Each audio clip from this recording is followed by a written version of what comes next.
No niin.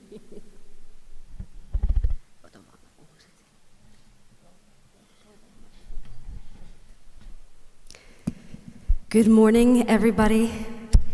I see there's still people coming in, but you're all welcome. My name is Sandia Kuivalainen, and this is Pasi Jääskeläinen, and we're in the hydrogen team. We're musicians, and we're here to bring some joy with our nature-themed and biodiversity-themed songs. And this song is called Wildflowers, and it's by Dolly Parton. Thank you for having us.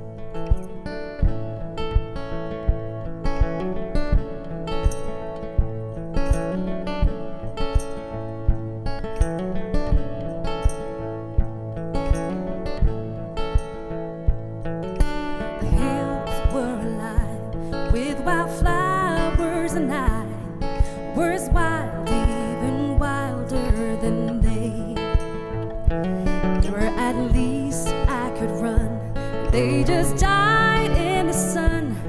I refuse to just wither in place. Just a wild mountain rose needing freedom to grow. So I ran, fearing not where I go. When a flower grows wild, it can always survive. Wildflowers don't care where they grow.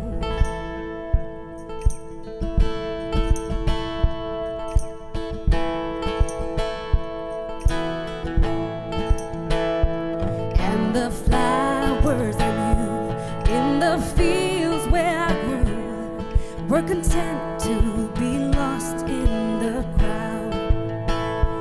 They were calm and close. They had no room to grow, and I wanted so much to branch out. So I uprooted myself from my hometown and left, took my dreams and I took to the road. When a flower grows wild, there's an always survive. Wildflowers don't care where they grow.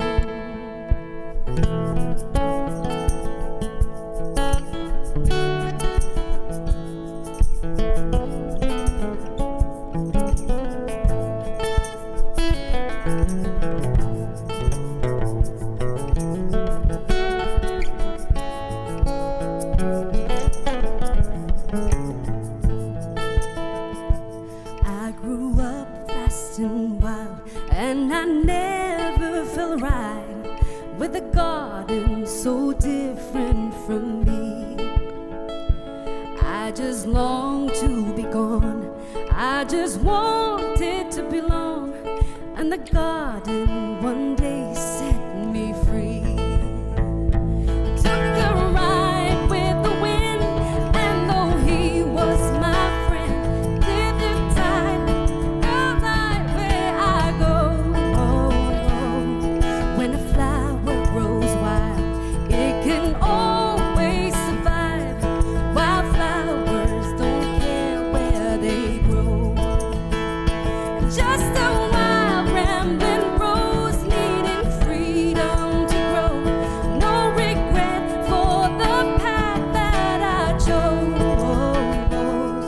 When a flower grows wild, it can always survive. Wildflowers don't care where they grow. Wildflowers don't care where they grow. Wildflowers don't care where they grow.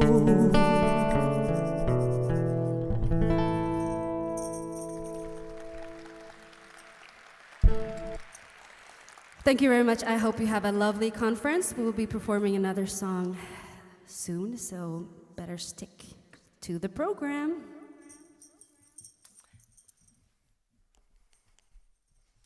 Thank you, Sandia and Pasi. And good morning, Helsinki. Welcome to the hydrogen session of the World Circular Economy Forum 2023. My name is Jenni Bori, and I will be hosting this session together with Pia Salokoski. So good morning also on my behalf. And before we invite the first speaker today, I'd like to remind you, please upload the World Circular Economy app to your phone and send us questions and comments during the session. Yes, so let's get started. Our first speaker is Mr. Simo Säynevirta, the chair of the Finnish Hydrogen Cluster. The stage is yours, Simo.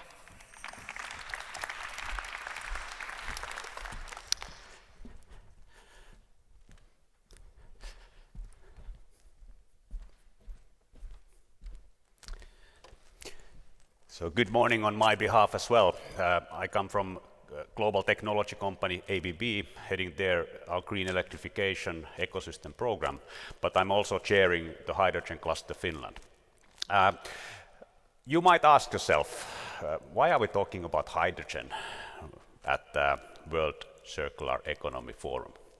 I will come back to that in a moment, but just a few words about first, what is Hydrogen Cluster Finland? This is a coming together of the industry as well as all the associations that are related to renewable energy. And then we established the cluster in 2021 to drive the decarbonization of the Finnish society. So, and then we are not only about making Finland carbon neutral, but what we want to help achieve is the same on the global scale. So how do we create a global handprint with the solutions that are having a touch point with hydrogen? But then coming back to this question, so why are we talking about hydrogen here today? It is a key to making the energy system circular. So if you think about energy, it has been very much dominated by fossil energy, taking oil, taking gas, using coal. And it is very much a linear process. You extract those raw materials out of the earth, and then you consume it in whatever process you need to power up, and then you burn the fossil energy and then or fossil raw material, and then you turn that to CO2 and some heat. The process there is very much a linear one. It is a very wasteful one. And now, in order to keep the planet habitable, we have to change that. So the whole system needs to become circular. And essentially what we need to do, we need to get rid of using the fossil energy and then replace that with renewable energy. Renewable energy is electricity. So it comes from solar, it comes from wind. And the challenge there is that contrary to the traditional fossil energy, it is a little bit more difficult to handle because it cannot be stored efficiently because you have to, when you produce green electricity, you have to at the same moment consume it, or otherwise your system is not in sync. And then in order to be able to do that, we have to link everything together in a circular way. But then hydrogen is a key bridge here to actually make the system circular. The next picture shows that what happens in practice. So let's look at hydrogen as part of an energy system. We start with the renewable electricity on the left. And then with an electrolyzer, for instance, that's one technology, we can turn that electricity into hydrogen by splitting a water molecule into hydrogen and oxygen. Good thing about hydrogen is that it's now a gas. We can store it, so it becomes similar medium like the traditional fossil gas. We can turn it back to electricity, for instance with the fuel cell, and then we can use it directly, for instance in transportation or industrial processes. So if you want to make green steel, you need hydrogen in order to reduce the iron ore. But then when we look at how we can make the carbon circular, we still have a lot of carbon that we emit in CO2. For instance, if you think about using the biogenic processes, we have some circular processes, you might get the biogenic CO2 as a byproduct. It's a nice thing, it is a carbon neutral thing, but if you can capture it and you can marry it with green hydrogen we have here, you can then produce, for instance, e-fuels, you can produce chemicals that are fully sustainable, which then can again be used the same way like we use the fossil counterparts today. And then at every stage you get a byproduct which is heat.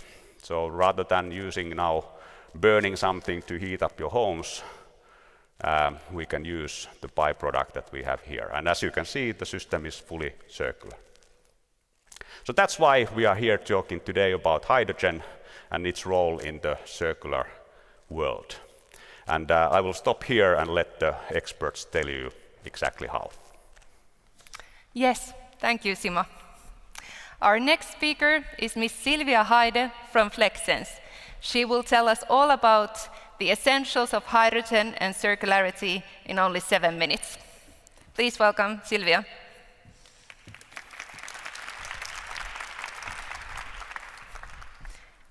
Thank you, Jenny, for the kind introduction, and thank you all for being here with me today.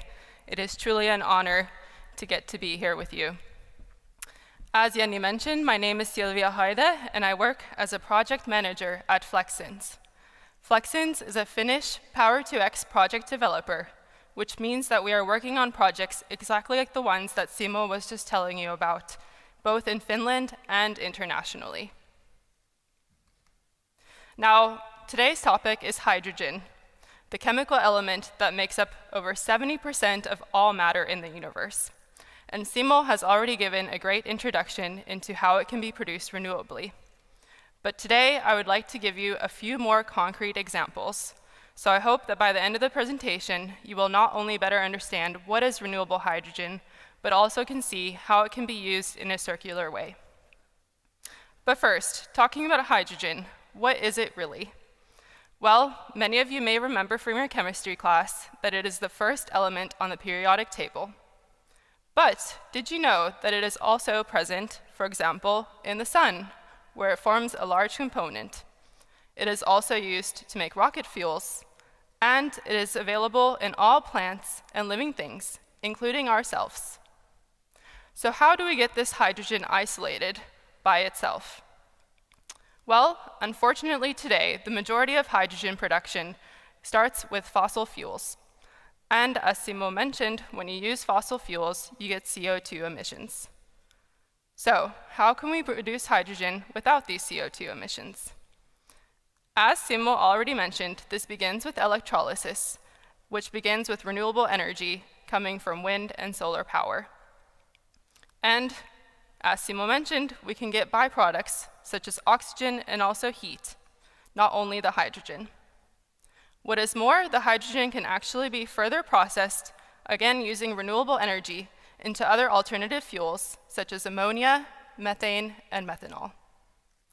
This right here on the screen forms the foundation for a circular economy concept with hydrogen. But let's go into some more details. In order to do this, I would like to tell you a story. I would like to invite you to journey with me and use your imagination as we travel to the land of Fossiltopia. Here you can see that Fossiltopia is a beautiful place with a long coastline and even an island. It has a mix of different cities, including coastal, industrial, and urban settings. Now in Fossiltopia, they have recognized the need to decarbonize, and they have already begun to implement solar and wind parks. But they want to take that next step, and so they have decided to use hydrogen. Let's take a look at how they are doing this. First, we travel to the urban setting of Smog City. In Smog City, they have a large population and public transportation.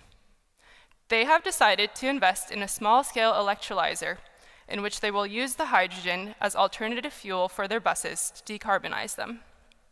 But they can also use the heat, as Simo mentioned, in their district heating network, instead of using heat produced from fossil fuels. And they can also use the byproduct oxygen in a wastewater treatment plant, thereby using all byproducts as well. Let's take another example. Let's now go to the industrial town of Colville. Coalville has many different industries, for example, steel manufacturing. Hydrogen can be used in the steel manufacturing process in place of fossil fuels to decarbonize. But the heat can also be used, for example, in the chemical industry and oxygen in pulp and paper industry. Last but not least, let's travel to the coast, where we see the town of Algae Shores. Here in Algae Shores, as you may have guessed from the name, they are suffering from overgrowth of algae in the water. But with a little bit of out-of-the-box thinking, they can see how they can find a solution using electrolysis. They can take byproduct oxygen and re-inject it into the water in order to replenish the depleted oxygen and thereby restore the sea health. They can furthermore take the hydrogen and process it into other fuels such as ammonia and methanol to use it in their circular way and decarbonize the maritime transport. And here you can see that each city can create its own hydrogen hub. But these are in reality very difficult and complex processes, as you can see here. So as we leave Fossiltopia, I want you to see that it can be very challenging in order to actually decarbonize. And this is where Flexens is here to help, in order to help you decide what is the best solution for your location. Thank you very much, and I wish you a wonderful rest of the event.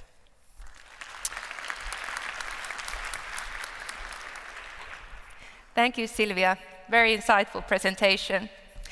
Now we will move on with our 4 pitches by innovative startups. And we will start with Boson Energy and Mr. Heike Zatterström. Welcome, Heike. Thank you.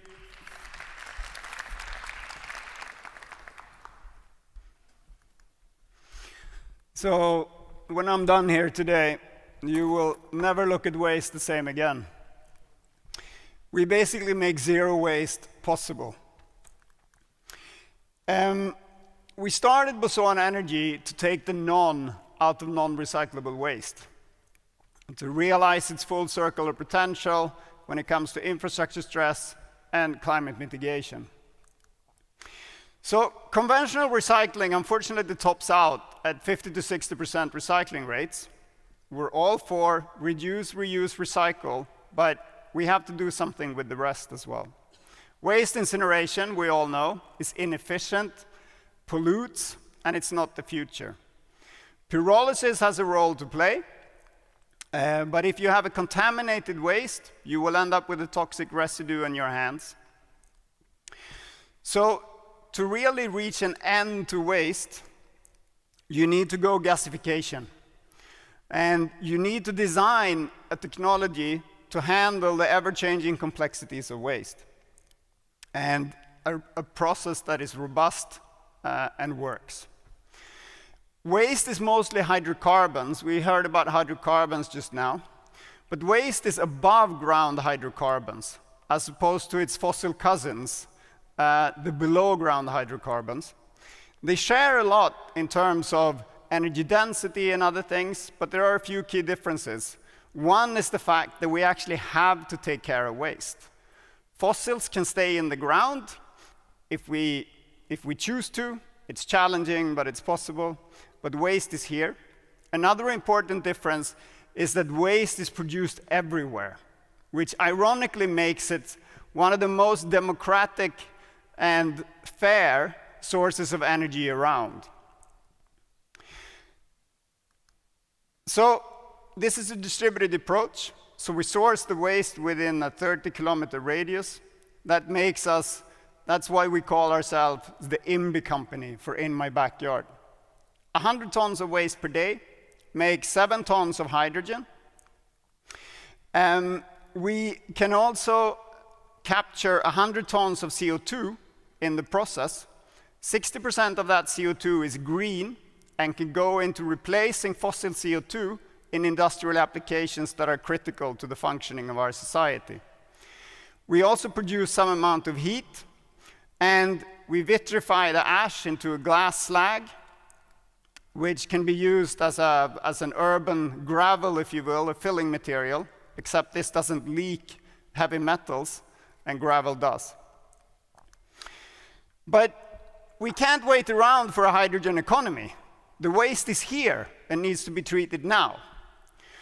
But as we are local, we have the advantage that we have a few different options. The first one is to produce 140 megawatt hours of speed charging, which is local and heavy duty and possible to use for heavy duty speed charging.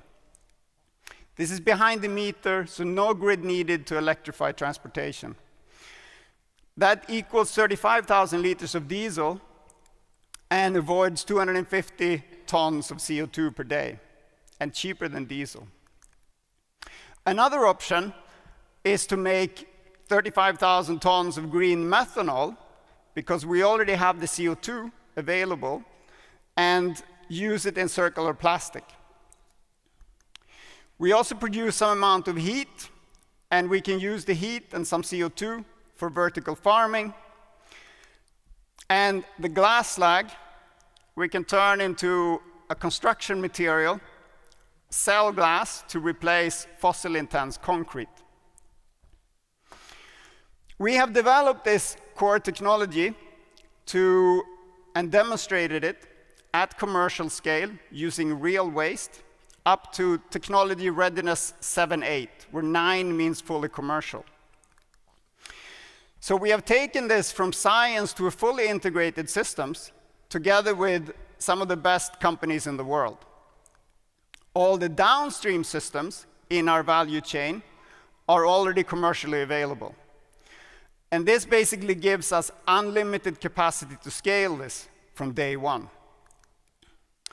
So who is Boson? Our founding team and our chairman have been in waste, in clean tech, and in recycling since 20 to 40 years. And we started Boson based on the vision of our co-founder, Professor Blasiak, who started researching this in the 80s, to create this local production of energy based on waste. Is it moving? Okay. So we're developing the first commercial projects now. We're working with a Swedish port to make the first carbon negative port in the world, basically. We are also working with a number of incinerators to make the first technology shift to a next generation technologies. We are developing these projects together with waste stream partners, execution partners, and financing partners. What we can do here is that we can actually generate up to 20 times the profit in the value chain compared to incineration, because we have a lot of additional revenue streams. And that makes this possible to deploy also in developing and emerging economies where the gate fees are low. That's not possible today with incineration. So again, we're all for reduce, reuse, recycle, but as the cradle-to-cradle father, Bill McDonald, points out, destruction is a key element of a circular economy. There are things that we do not want to cycle over and over again, and that's where we come in. We take care of the rest, and we can bring you to 100% recycling rate. And the potential is enormous. We're talking 20 million tons of hydrogen in Europe, 200 million globally. So we can do this together. Thank you.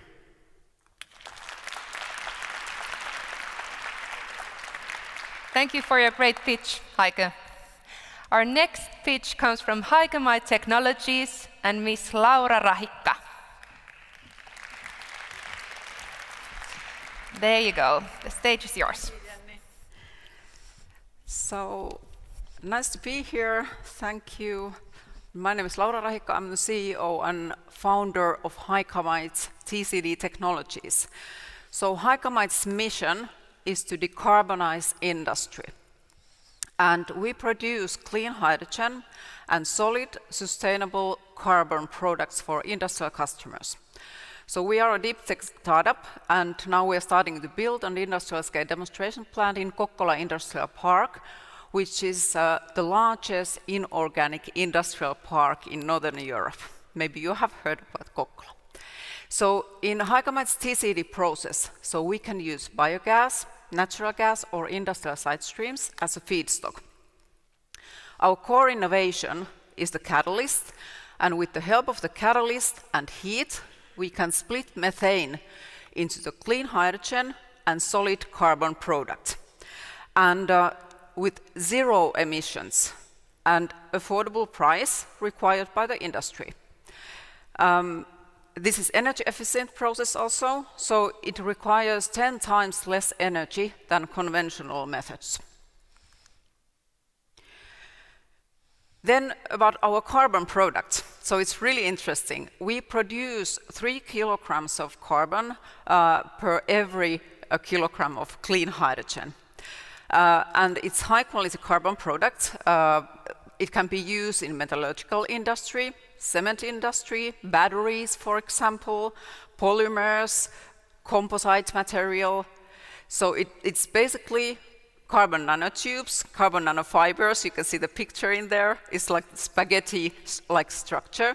We can also produce this graphitic carbon, locally produced, sustainable carbon product. Then some examples how Hycamite decarbonizes industry. So we have these two products. We have clean hydrogen, and then we have the solid carbon product. Industry uses natural gas, approximately 500 million tons per year, and grey hydrogen production, so SMR production, is roughly like 90 million tons per year. And it releases 1 billion tons of CO2 per year. And that is where Hycamite comes. So we are replacing grey hydrogen production and affect to that CO2 emissions. We don't need any extra infrastructure. We are located near to the industrial customer in industrial parks, and the process is energy efficient, so low need for electricity or heat. Then we have the solid carbon product. So with this low CO2 footprint. And there is an example of a battery or EV car, and there is average like 66 kilograms of carbon in EV cars, and it's basically graphite. Now emissions from graphite is 5 kilograms CO2 per 1 kilogram of carbon produced. If we use Hycamite's method, so this TCD method, so if the raw material is natural gas, so carbon footprint is under 1 kilogram of CO2. And if we use biogas or biomethane, or for example e-methane as a feedstock, then this carbon footprint is minus 5 kilograms. So this is huge, and that's why, for example, battery industry is really interested in this. Now we are in a phase that we are starting to build an industrial scale demonstration plant in Kokkola Industrial Park, as I mentioned, so it's the west coast of Finland. That means 2 kilotons of clean hydrogen and then 6 kilotons of solid carbon products. That 2 kilotons, if you compare that to electrolysis, it's roughly like 20 megawatts. We serve industrial customers there in our area. It will be in operation 2024. And if we use biogas as a feedstock, biomethane as a feedstock, this is the first carbon negative hydrogen production plant in Europe. So this is huge. You can see the emission reduction, what we're doing with this one plant. And we do this with partners, not alone. We have several partners to make this happen. Now we have roughly 40 Hycamates, as we call us, and you can see our leadership team in here. If you are interested in our process and our technology, so please contact me. Thank you. Thank you very much, Laura. Thanks. Yes, our third pitch is held by Mr. Marko Virkebau from Stargate Hydrogen. Please welcome Marko. There you go.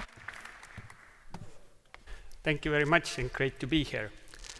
So I'm gonna tell you a little bit about our company, Stargate Hydrogen, and what we do to reduce the dependence of raw materials in the hydrogen sector. So first of all, a few words about our company. So we build electrolyzers, and our technology is alkaline. So we use the alkaline technology, but we believe that there is a lot of potential left in that technology. So there's this untapped potential in the hydrogen, in the alkaline electrolyzer, and we are here to kind of release that potential. And your next question is how, and where is this untapped potential? So we use ceramics in our electrolyzers. So let's look at the world of electrolyzers. So on the left here, we can see alkaline nickel-based electrolyzers. So these have low current densities, low efficiencies, but they do not face any raw material availability issues, and they're also quite cheap. So for example, many of our Asian competitors fall into this left bracket. And then on the right-hand side, we have precious metal-based electrolyzers. So these have high current densities, high efficiencies, but on the downside, those are quite expensive, and they also face serious raw material availability issues because they use a lot of iridium, ruthenium, and other platinum group metals that are getting quite scarce in the world, and this is really hindering the electrolyzer scale-up. And our technology is here in the middle. So we use ceramic materials that are typically used in the high-temperature solid oxide world, and we make those ceramic materials work in alkaline environment.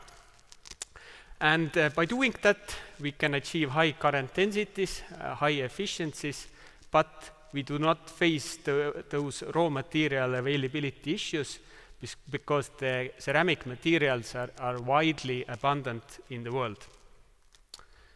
And here's a view of one of our materials and how it looks under the microscopy view. Of course, we have submitted patents for our technology. The innovation we do is on material science level and also on electrode level. So electrode is the core component in the electrolyzer stack where the reaction actually happens. And we also have our own proprietary stack design. And of course, we work closely with a number of universities and research institutions across Europe. And just to give you a glimpse of what we do in our daily lives. So first step is the material development. The message here, it's not just one magic formula or one magic material that we have. It's actually a new class of materials that we have developed. There's over 60 materials that we have characterized, synthesized. Some of them are more active, some are less. And next step, when we have the materials, is building the actual electrodes. And with electrodes, it's important that we also have a possibility to test them. So this is actually a picture from our lab in Tallinn, Estonia, where we have this testing setup and where we can test those new electrodes that we have built in actual operating environment. And why is this all important? So when we talk about hydrogen, when we talk about electrolyzers, there's always a trade-off. And there's a trade-off between capex and efficiency. Or if you're an engineer, then you talk about the trade-off between voltage and current density. But these things more or less correspond. So, but there is this trade-off, which means that we can build a very efficient electrolyzer, but then the price goes through the roof. And at the same time, we can also build you a very low capex version, but the efficiency is going to be, let's say, not so good. But the holy grail, and what we do, is how to bring down that curve by using novel catalyst materials. And then by doing it, we can achieve a better price for the same efficiency or higher efficiency for the same price. And for doing it, last year, we secured IPCEI funding and support. So IPCEI is a state aid framework for European companies, and we received support approval for our IPCEI project in July last year, and it's a 5-year project. So currently we're already wrapping up year 1. The project is in 2 phases. First the R&D, and then moving to gigawatt scale manufacturing. And total budget is 54 million for the project, and there's some partners listed here who we work with in part of this project. And then the final step in this project is moving to gigawatt scale manufacturing. And here's also a picture here of how the gigafactory might look like in the future. Currently, our facilities and production is much smaller, but by end of the project, this is how our facilities will look like. And last but not the least, we're also actively hiring. We have grown our team from 10 people last year to 35 people by end of June, and by end of this year, we're already over 60 people. Thank you. Thanks for the great pitch, Marko. Our final pitch today will be given by Mr. Pasi Vainikka from Solar Foods. Now we will learn how to produce protein out of thin air. Thank you so much. Solar Foods will bring to the market a completely new harvest for the humankind in a sustainable way. Why is it important to bring a sustainable new food with amongst all those foods on the market? It is because about 30% of the global greenhouse gas emissions due to human action is due to what we eat. 70% is due to the energy what we use. Much of this, majority of this 30% is actually due to land use change and land use impacts in various forms.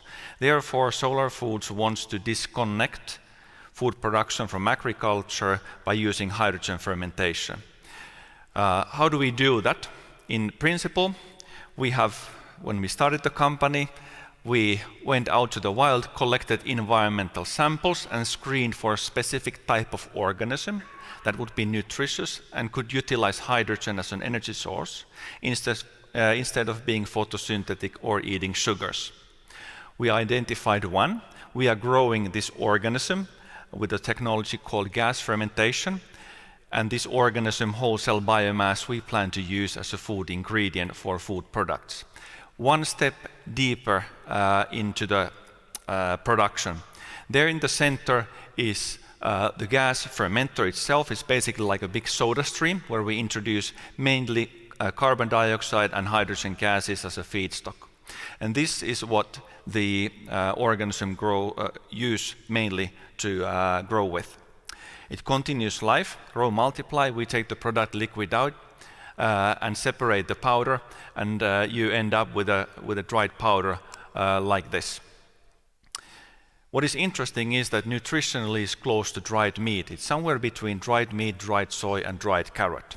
How we plan to use the ingredient is to first, as strange as the technology and the ingredient is, we need to prove to the food industry that this ingredient is firstly nutritious and second it forms structure. Structure in food means how a glass of water differs from a jar of yogurt. That's structure. It needs to be structure forming. For example, forming structures like milk proteins do in ice cream. We have proven that through our test kitchen. We've made about 30-40 different types of food using the ingredient, meat alternatives, snack products, of course the proteins bars, then egg replacement in cereal bakery, different types of drinks, spreads, toppings, hummus-like products, of course, replacing egg in pasta application. It actually strengthens the dough if you replace the yolk with it. And the alternative dairy as a whole, maybe the most interesting one, whether it's soft cheeses, spreads to ice creams. And these will be the first products, actually, the alternative dairy we will see on the market. As said, 65% protein about is the ingredient with vitamin B12 and iron, so very nutritiously close to dried meat. We are here to replace animal as a concept if we think of how we want to impact the food system. We launched our ingredient to the market actually last week in Singapore, the first regulatory approval we obtained in Singapore. And we are looking into launching US next year and the EU year after in 2025. We are scaling up to industrial scale now. We have invested about 40 million euro to our first commercial factory that we call Factory 01. This video footage with drone is from the 4th of January, as you can see, due to the snow. This is a factory that will produce about 5 million meals per year of protein for 5 million meals, and starting operation later this year in December, in commercial operation in the beginning of next year. If you want to see it from outside, you take train to the airport. It is anti-clockwise from the airport, about 10 minutes. And later on you will actually able to experience this. We will have an experience hub there, a big atrium and also restaurant where you can see the production but also test the foods and decide how the future of food can be for yourself. We are scaling up but also scaling down. We are one of the winners from the NASA's Deep Space Food Challenge. We are trying to get on board to the Artemis missions, to the moon settlement, forward to Mars. Let's see how that will turn out to be, but that is a marathon as well, getting into Mars, but we try to get into that as well because we can very easily integrate the life support system of the current space vehicles because there's already carbon dioxide and hydrogen available. Thank you so much. Thanks, Pasi. So, thanks to our inspiring startups for the great pitches. We will now move forward with our fireside chat, where two worlds meet. Please welcome Mr. Herkko Plitz from P2X Solutions and Ms. Katrin Barth from Nordic Circular Hotspot.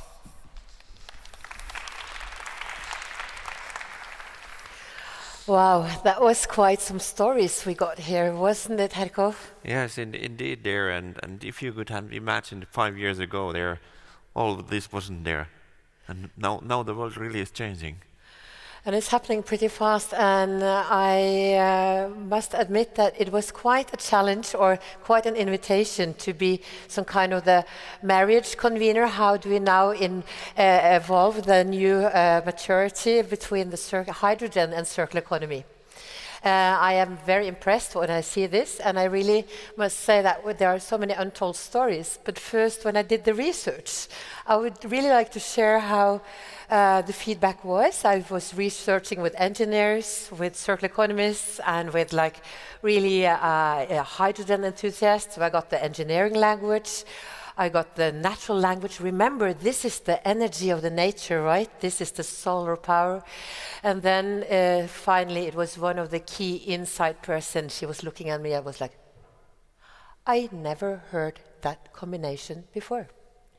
So I think this is a very interesting dialogue as well. How do we actually meet and see and embrace the families of hydrogen and higher families of circular economy?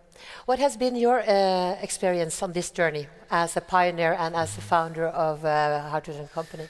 Well, it's in the end it's a question about the mankind there, how we can survive in the globe there, and then we have to eliminate the heating up of this planet, and one of those crucial issues which I found out that was there that without hydrogen we cannot, so to say, keep this 1.5 degrees there. So that we need to have the hydrogen in the wave of the other.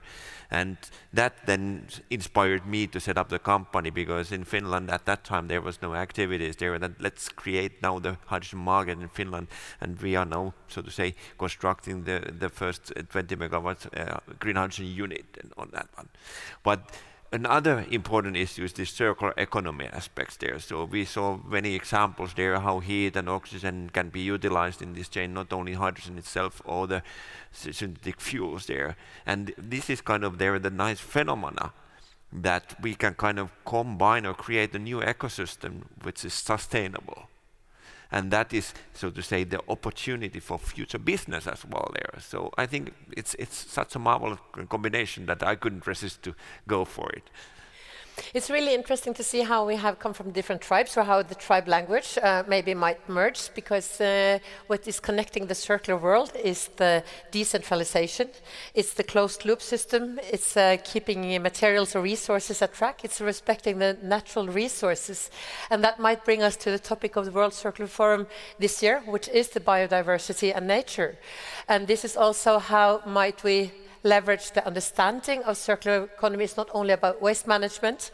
We have been in a time where we see resource revolution is going this path and energy revolution is going this path, but how can you see hydrogen actually might connect and couple these two directions? I think this is a very important point you're mentioning there, that now we are sitting in a circular economy conference there discussing about hydrogen there, and that has been the tradition quite a long time there, that people were used to work in their spheres there, that this is my linear approach there, and sorry saying linear approach when we are talking about circular economy there, but that the aspect was there that how we can advance with circular economy aspect.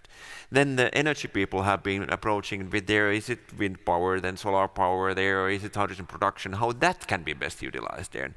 But I think it's time there that the synergies between the various ecosystems like circular economy, then hydrogen economy and so forth, then should be looked upon there.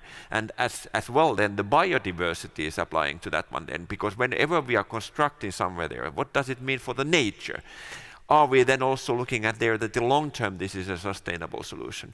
In that respect, I think this is then the opportunity for these areas to get the marriage kind of there. And it's not an arranged marriage there, it's something which can be there hopefully in a love relation in the future. That's really interesting. So now we're actually merging families and looking for love between these paths. I like that picture. So when we look at this as well and try to look at the hydrogen evolution from a natural perspective, from nature perspective, not only from industrial perspective, how do you see, why, if this is so clever, why haven't we done this already? Well, actually hydrogen has been there for decades there, and actually hundreds of years. Like we say there, it's 70% of all the stuff we are having in the globe there, so it has always existed. The question is there that how to extract it. And that has been the challenge there, that electrolyzer, for example, it's over 100 years old invention. They used to do it actually in Norway, indeed. They started with Nel and so forth there. So Norsk Hydro, I think, was the name of the company at that time. They started using the electrolyzers then. But then came fossil fuels. It was cheaper to produce there the hydrogen with the fossil fuels there. It's exactly the same as with the car manufacturing. We had the electric cars there, and now and disappeared with the diesel engines. Now we are coming back with the electric cars there. This is exactly the same now with hydrogen. Now we are seeing the opportunity there that it is commercially feasible to produce it. And the other issue is also then the political momentum and the momentum of the people, that we want to have sustainable future. We cannot anymore survive with the fossils. So there is a kind of sense of urgency also there, that now we have to act there, and that has provided there that the economy on hydrogen is really booming up there. In Finland we have this investment intention boom there. Just yesterday, most of you might have seen the Plug Power news there. 6 billion euros of investments are foreseen there, and if you look at the global picture, then we are talking about hundreds of billions there, so it's currently ongoing. This is really a change which will come. The only question is how quickly it will come there. So, believing in true love, merging these, the circular economy really relies on trust and transparency along the value chains, both upstream and downstream. We've seen a lot of the discussions upstream on the energy side, from hydrogen side, but it was really interesting to listen to the food. And now, how does it actually hit the end market? It's just as complex as the circular family. And when we go to these family parties together and continue to work not only at festivals here, but also in the regular industries, how do you think clean hydrogen can become competitive in the end customer market, and what industries will we see adopt the transition? Yeah, there are various ways of producing hydrogen, of course, there, and electrolyzer, and then green hydrogen was mentioned, then pyrolysis, and so forth. And when we are talking about circular economy, it's always a question how much energy we are using is there, what kind of materials we are using there, and the more effective we are coming, then this is the key question. Regarding the industries there, I think green steel manufacturing is a great example there, because they are about to go there, and this is huge investment in Sweden. They have many, two actually large projects ongoing in Germany, supporting heavily there that the green steel industry will become such a way there that hydrogen will be used there, that they would not have to use their CO2 at all in the process, or carbon. And it's very good example how this commercial business case comes from. Now the manufacturing or production of this green steel is about 30% more expensive there than the fossil steel. And the car manufacturers are saying, we want to have that. We want to have there's a sustainable supply chain for the cars. Let's take that this steel costs 1,000 euros for a car. 30% extra, 1,300 there, so 300 extra for a car price for a customer, having a value there that, okay, I can buy this, because in the car price itself it's nothing there. This is a brilliant example then. And there are other examples in the process industry, the chemical industry, and so forth, what they're going to utilize there. Sustainability drives commercial business.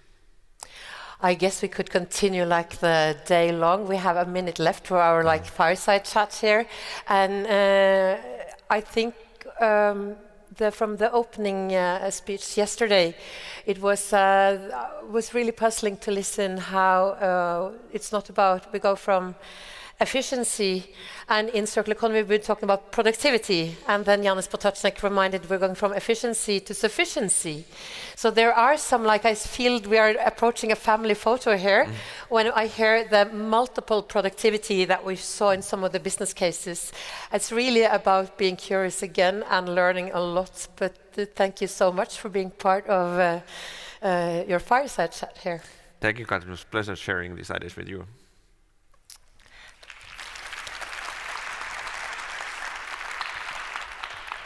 Thank you, Herkka and Katrin. I think that was so inspiring discussion that we could have been going on and on listening to that one. Now it's time for some music by our lovely Sandhya and Pasi. And during the music performance, please remember to send us some questions and comments through the application. So we're waiting for your tricky questions for later on. Thanks.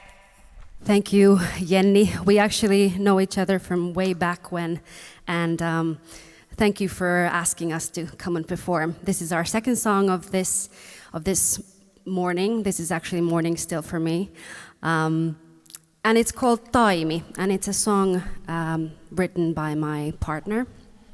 It's in Finnish. Shortly, Taimi means seedling, a little start of a plant, a baby plant. And the words goes that today I cry a tear and I grow a little seedling. And I will care it with love and with sunshine and with water until the first leaves start to form. And then nothing will ever break me again. And I wanted to share to the international audience that this story of the meaning of this song, because I think listening to the speeches here, it's very on point. So thank you so much for having us as well. This has been an honor to hear all the lovely performances here. Thank you.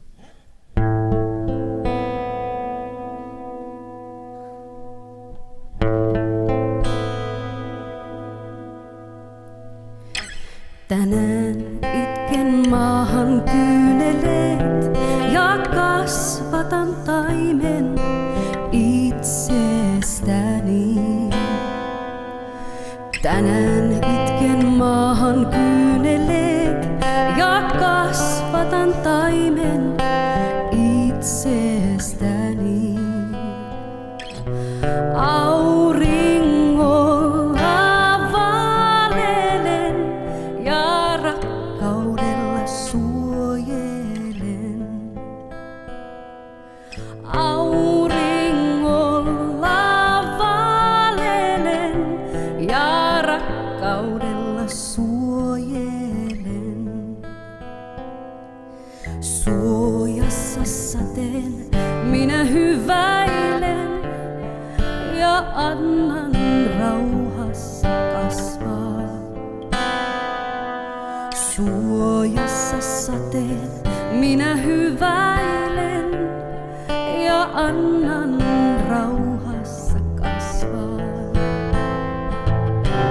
Auringolla valelen ja rakkaudella suojelen.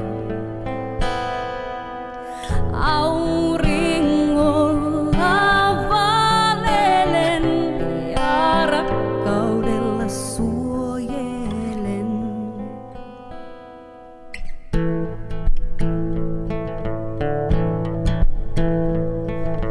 Kunnes ensimmäiset terälehdet puhkeavat. Kunnes ensimmäiset terälehdet puhkeavat.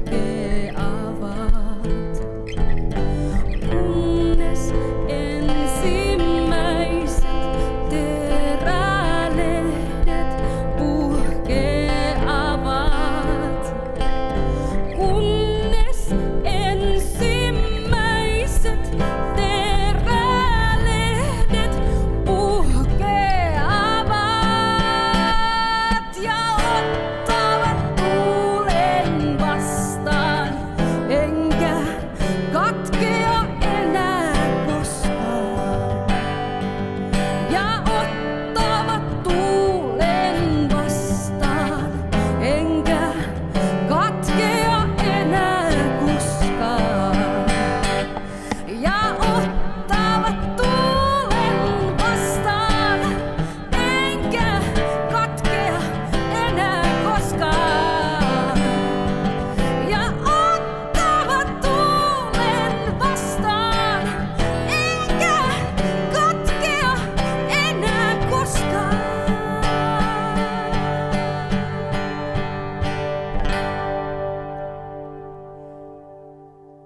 Sillä tänään itken maahan kyyneleet ja kasvatan taimen itsestäni.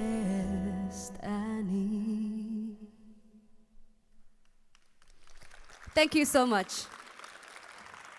I'm Sandhya Kuivalainen and this is Pasi Jääskeläinen. Thank you, Sandhya and Pasi. It was lovely. Thank you so much. Now it's time for our young talents, Kirsikka Kiviranta and Cyril Pajamundi, to come and share their ideas on future perspectives on hydrogen. Please, Kirsikka and Cyril.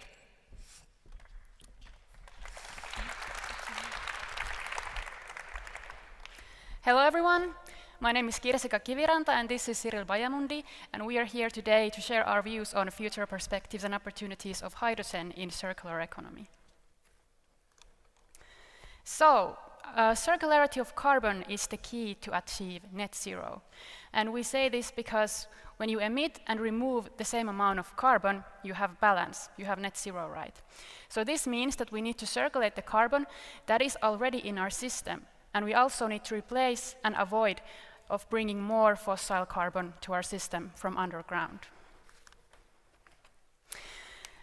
So these different circular economy concepts that we need to allow the circularity of carbon, they need 3 different aspects. So first, they need the carbon, the material that flows.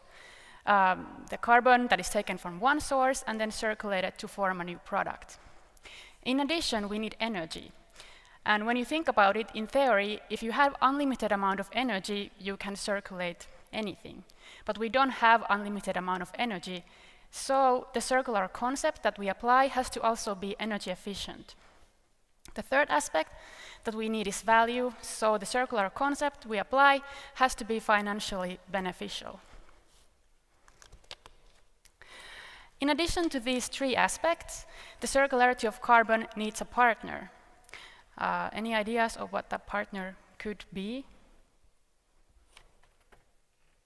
Yes, it's hydrogen. So, in many cases, we may need hydrogen to enable the circularity of carbon. Now, in the following slides, we will present some examples on how you can use hydrogen to enable the carbon to circulate, or how you can even use hydrogen to replace the carbon use. So, Cyril, please. In 2020, VTT published a vision of circularity of plastic life. There it was discussed among many other aspects is the circularity of plastics, its reuse, its treatment, and so on.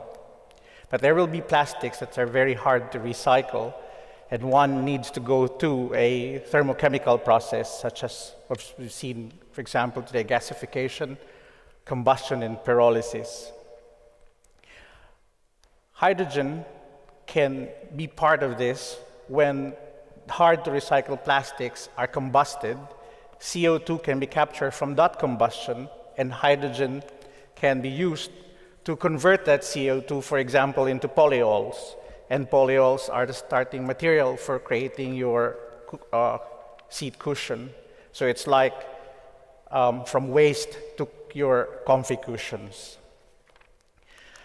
We've also seen today that hydrogen plays a role in the circularity of carbon, again, for fuel production. Historically, carbon or fossil carbon came from the ground, but today, even today, we can convert already emitted carbon into sustainable fuels, for example, ammonia, methane, and methanol. But many other carbon-based fuel can also be converted. So plastics and fuels are examples of products where you can use hydrogen to enable the circularity of carbon. But now we will go beyond circularity and share some examples where hydrogen can be used to totally replace the carbon use. So one example where hydrogen can use to replace carbon use is in the renewable fertilizer production. So ammonia fertilizers at the moment are produced by combining hydrogen with nitrogen. And nitrogen is separated from the air, and the hydrogen to produce the ammonia fertilizers are at the moment mainly produced from fossil fuels such as natural gas. However, this hydrogen for the ammonia, for the fertilizers, could be produced from water via electrolysis. I saw statistics that at the moment only 0.01% of the ammonia fertilizers are produced from renewable hydrogen, even though the renewable ammonia fertilizers and the fossil ammonia fertilizers would need chemically identical feedstock, the hydrogen. So we see that in the future, the shift would happen so that the ammonia fertilizers we use would be produced from renewable hydrogen. It was also discussed a while ago that we could totally eliminate carbon emission from from iron and steel production. Historically, the iron ore that is mined from the ground is reduced, meaning pluck out the CO2 from the iron oxide, using CO from fossil fuels. Recent developments here in our neighbor has shown that we can also reduce the iron ore to produce your iron by using hydrogen. So it completely eliminates the use or the emission of CO2 from the fossil making. In addition, when talking about replacing carbon, we can also utilize the heat that is generated during hydrogen production to replace fossil fuel use in the heating sector. And at the moment, there has been talk about these combined heat and hydrogen plants that would produce both hydrogen but also heat. And this heat could be applied, for instance, in the district heating networks that are at the moment in place. Yes, but I'm a pragmatist, and with any other technology adoption, there will be a curve and there will be a chasm. And for hydrogen, it is rather true. For example, will there be enough renewable electricity? Is there enough water? I've asked this question several times to experts. Is there enough water? You need 9 kilograms of water to produce a kilogram of hydrogen. Probably not the problem in Finland. You have a lot of water, but go somewhere else. And then, is there enough space for producing or putting up your renewable energy sources? And in a carbon neutral world, will there be still enough CO2? We are a hydrocarbon organism. We will need CO2 even in the future. So we see that Finland has what it takes to get started with the hydrogen economy and get started big. So we have high renewable energy potential, especially wind, that can enable us to get low-price electricity for the hydrogen production via electrolysis. We also have plenty of fresh water that we can use in the electrolysis process. We also foresee that in the future we will have plenty of biogenic CO2 available because we have strong forest industry in Finland. In addition, we have a lot of land and space for the renewable electricity production and also for the electrolyzers because the renewable energy production and the electrolyzers, they take considerable amount of space. Now, we ask the artificial intelligence to draw us pictures on how the hydrogen economy in Finland could look like in the future. So you can take a look. Maybe this is something that is waiting for us around the corner. So we see that the answer for a greener future is getting closer. This map is collected by the Bothnia network, and it shows different locations of hydrogen production, e-fuel production, and green steel production projects that are on their way.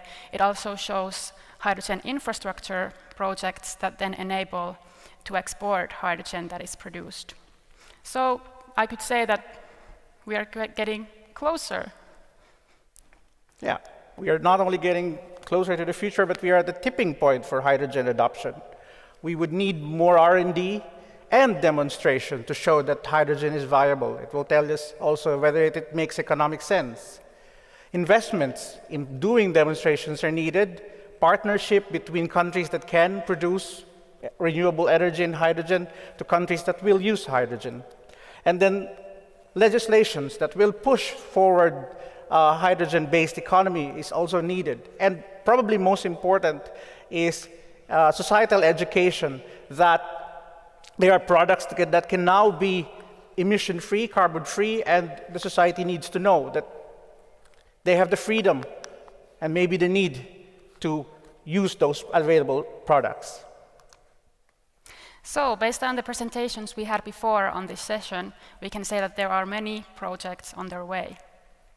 And as we always say in VTT, look beyond the obvious, but I think it's rather obvious that the hydrogen economy is rather here. And with that, thank you very much. Thank you. Thank you very much, Kirsikka and Cyril. Now it's time to ask all our speakers to join us on the stage. And also Sandy and Pasi. So, Pia, did we receive some tricky questions to the chat? We might need a microphone here.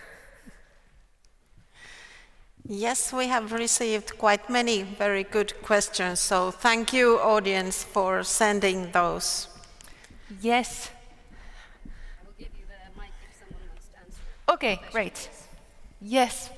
So, Pia, please go ahead and read the first question. Well, the first question goes to Simo. So how do you see how much of hydrogen economy will be driven by legislation and how much by voluntary actions?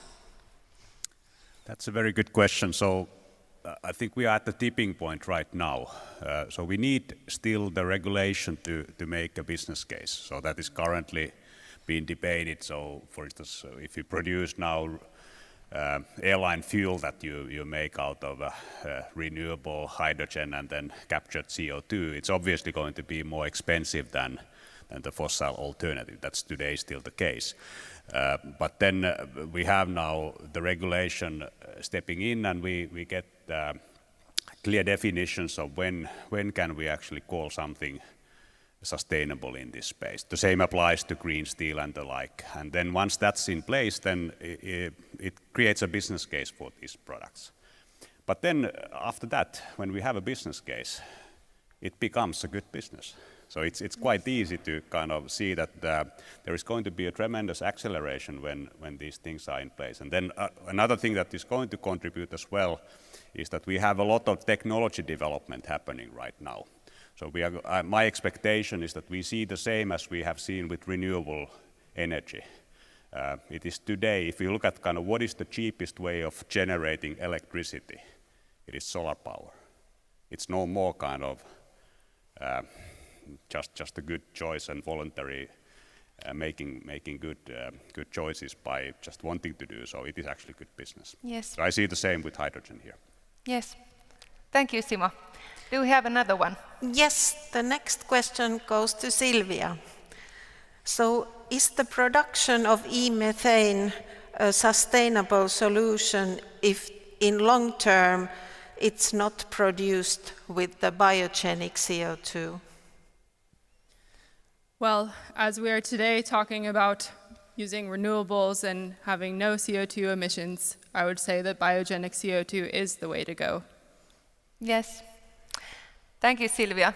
I think that we still have a bit of a time for a third very quick question, if there is one.